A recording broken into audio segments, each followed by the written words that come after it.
Hi,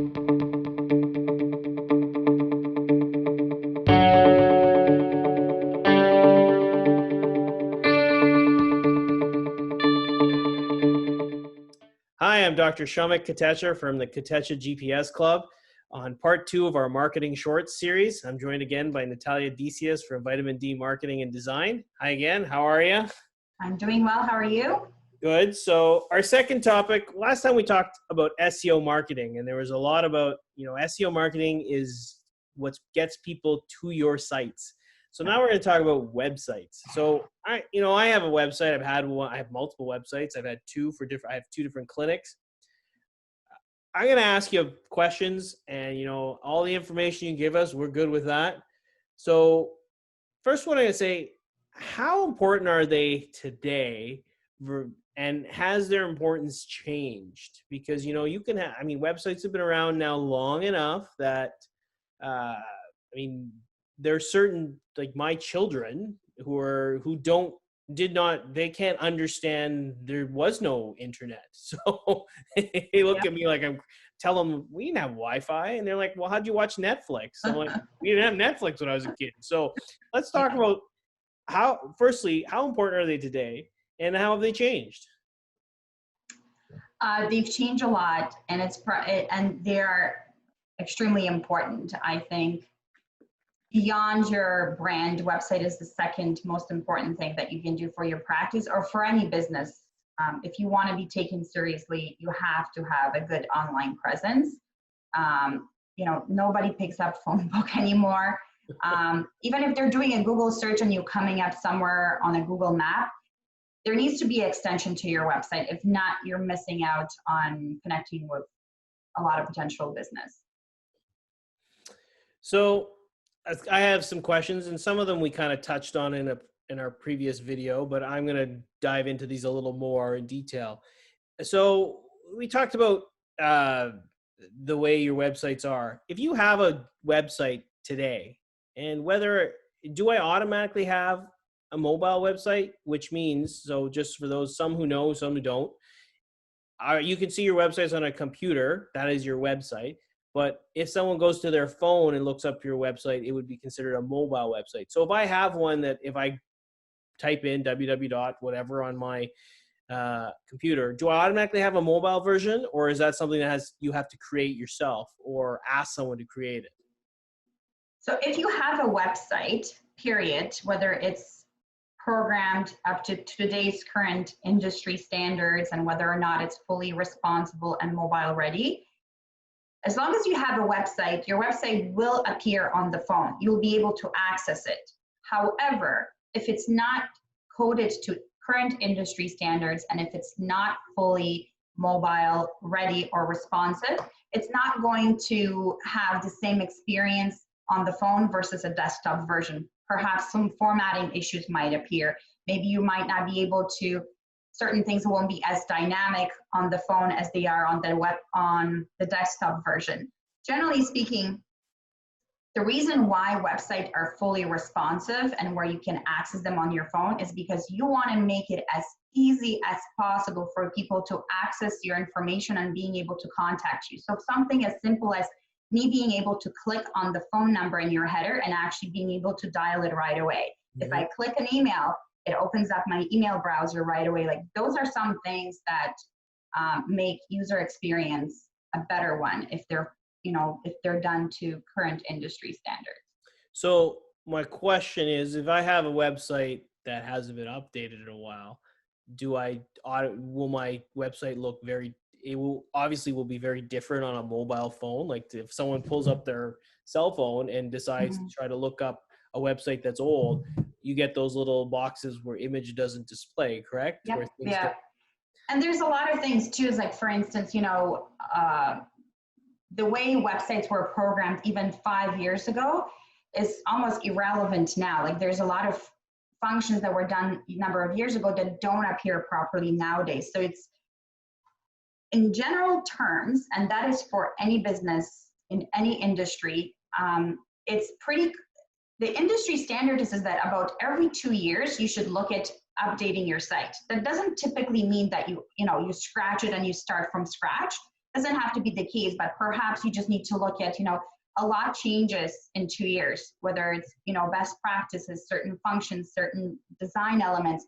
So every 2 years, you should at the very least kind of do a little bit of a refresher. Maybe you can work within the existing framework, but just kind of bring it up to current year and current standards. That was my next question was about how often you think people should update them. And I had two subtopics. One is a major update, like really update it, or two, just a small overhaul. I mean, obviously small overhauls are probably less expensive. And if you stay doing it regularly over the long term, it'll be less work. It's like your house. I mean, Yeah. if you wait till everything is, if you bought a house in the 90s and didn't do anything till 2020, you're going to have to do a lot of work.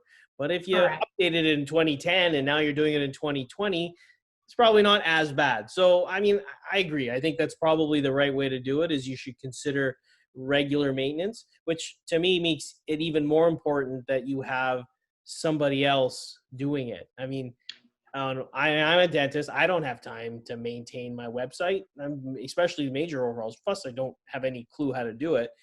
So I think it's important that if you are someone out there who, if you have the technology skills and you like to do that stuff, sure, then you can do it. But most of us, like myself, we fix teeth. So we would rather not be in that sphere. So make sure you have take home message, whoever you use, make sure that they know they're able to deliver what you're looking for.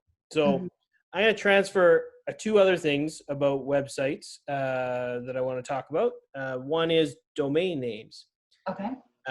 Because domain names, how many, you should own your practice domain name. Now, it's getting harder because there's a lot more practices out there. And if you think about the web being global, and I'm in just outside Toronto, and I have a practice with a name on it, and there could be a practice in Vancouver with the exact same name on it. Let's talk, how often do you have to renew them, and how many do you suggest? And my second part would be, is how many do you buy? Like, do you buy as many as you can? Do you stick with what's similar? So whenever you buy a domain name, generally speaking, you buy, a license for at least 1 year, and you can choose as to how long you want to buy it for. A lot of the times, whatever hosting platform you purchase it from, they'll give you an option to buy a 1-year license, 2-year license, or 5-year license. So if you're a dentist, you're not going anywhere. So even if you're doing a practice startup, get the 5-year license so you don't have to worry about renewing it. And it's really, it's less than $20 per year for the most part, unless you have a very unique name that, you're trying to obtain this a very hard domain name that's not available. Maybe you have to buy it from somewhere and it's asked for premium dollars. But for the most part, they're all under $20 per year.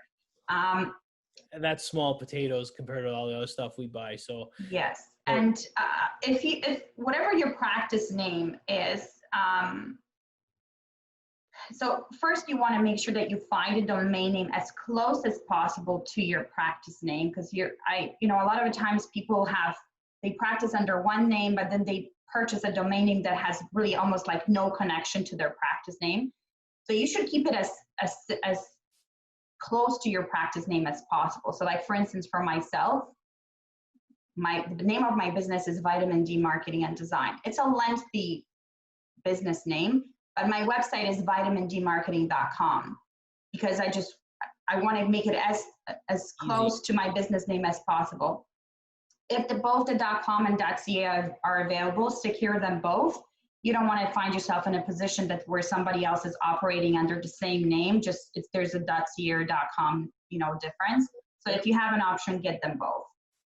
And would you also advise, like, my name's Shamak Katecha, do you think dentists should buy the domain name with their name on it as well? Yeah. Again, it's a very small cost. So I would certainly buy it. Like, I have nataliadcs.com. It's just the fact that I own it. I wouldn't want somebody else to have that and maybe do something else to it that might be maybe damaging to my own personal brand. So if your name is available or something close to your practice, I would say secure it. Okay, that makes sense. Mhm. So we're going to talk two different topics, and then that'll be it for this marketing Okay. short. Tracking visitation to your websites. Yep. How do you track it, and what kind of numbers are good and bad? I know that's a hard thing to say because geography makes a big difference. I mean, if you're in an area where there are lots of, there's lots of variables. So as much as we can talk about it, let's say, firstly, how do you track it? So you can do it generally speaking, you can do it one of two ways. The most common way is that you sign up for a Google Analytics account. And once you've signed up for Google Analytics account, there's a piece of code that you apply to your website that then helps you track the visits to your site. But beyond just unique visits, how many repeat visits are you getting? How Yeah. long are people staying on your site? Where are they coming from? Like even geographically, are they men? Are they female? Like all that information is of value to you. That's the most common features. Sometimes too, depending on what hosting platform you're with. Sometimes hosting programs also offer a tracking system within their platforms. I think Google Analytics is the most commonly used one. And I like all the functions that it provides. It's really all you need to have a sense of what's happening on your site. Makes sense. You need to know if you're going to pay for something, you kind of want to know what it's doing, because if you Yeah. don't know if it's working or not, you could be sitting there waiting for people to show up. Yeah, and Google Analytics is completely free too, so it just costs you your time to get it. So yeah, that's even better. So that's an absolute no-brainer then. Yeah. Let's talk the last thing, and this is not an easy question to answer in a short amount of time. So content of websites. Yep. What have you found has worked for dentists? And just give a few different examples. And is there anything you think you've seen that you've just said that hasn't worked, and you and your clients have decided to say, that's no good? So go ahead. Anything you think on this? Because all of us, content is key, right? Because Correct. you want to keep them coming back. And if you never change the content, they're not coming back, because eventually, like, I've already seen that. So what things have you found worked, and are there any that haven't worked? So both content and visual is almost as equally important, especially when it comes to conversion. But anything that you can do to really highlight like your office culture and what your office is all about, like just the vibe, your team, anything you can do to highlight that. Also, like if you invested a ton of money into technology, or like you just renovated your office top to bottom, being able to showcase that, because people look at that. Like, I want to have a sense of A, who am I going to see, and B, what the office looks like. If you have chairs that haven't been updated in 40 years, for somebody like me that has seen modern offices, I probably would be a little bit apprehensive about coming to see you. Partially, maybe it's because I'm also in an industry and I've seen some pretty cool offices, but I do pay attention to those things. So I think making sure that you're putting emphasis about your branding, kind of what your office is all about, that's key. You also want to make sure that whoever you're working with, that they understand the dental landscape, and that whatever content you're putting out there is not going to get you into any trouble with the college. Say that. You better know the guidelines of whatever jurisdiction mandates what you can and cannot do. Yes. So if you're doing, it just makes me cringe. I see so many dental websites where, you just see this content like, we're the best dentist in town. We have these amazing reviews. Like, you can't do that.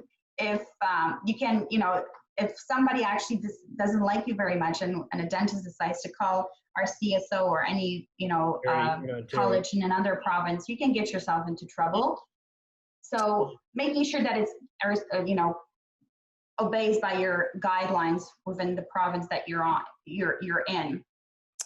Something you said there about content that I think is important for dentists to know is you should know your market, because you talk about an office that is highly renovated with lots of technology. In some markets that may not go over as well as in others. So you do really need to know what it is you have is your patient base, because I think it's important, and your content has to connect to them. I mean, and you're Yes. going to try things. You know, I've seen recipes, video posts, Yeah. charities, things like that. I mean, I personally, even when I look at websites, I want to identify with the people on the other side. If it looks Correct. the same as and if it looks the same as others, I may not have the same effect on me. And one thing I would say is, if you are hiring someone to do your websites, which I would tell people most of you should do, because I don't think any of us know how to do them properly unless you're trained.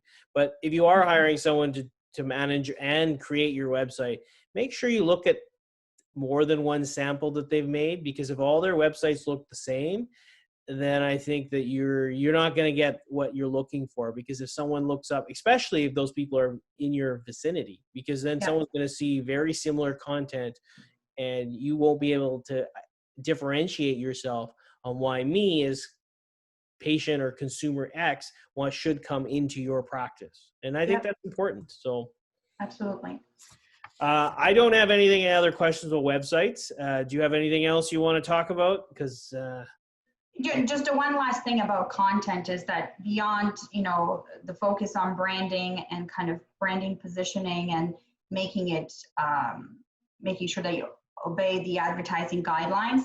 The other thing is just updating your website and your content on a regular basis. And updates don't have to be huge. What I mean by updates is, having a monthly blog, or, if you've introduced a new service, add that to your website. If you have a team page and somebody has left your office, 6 months ago, you want to make sure that they're removed from the site, and vice versa. If you have somebody new joining, and they've been in your practice for a year, get them on the website. It just shows that they're part of the team. I think I have to go to my website right after this, because I'm pretty sure I have to change a couple photos. So Mm.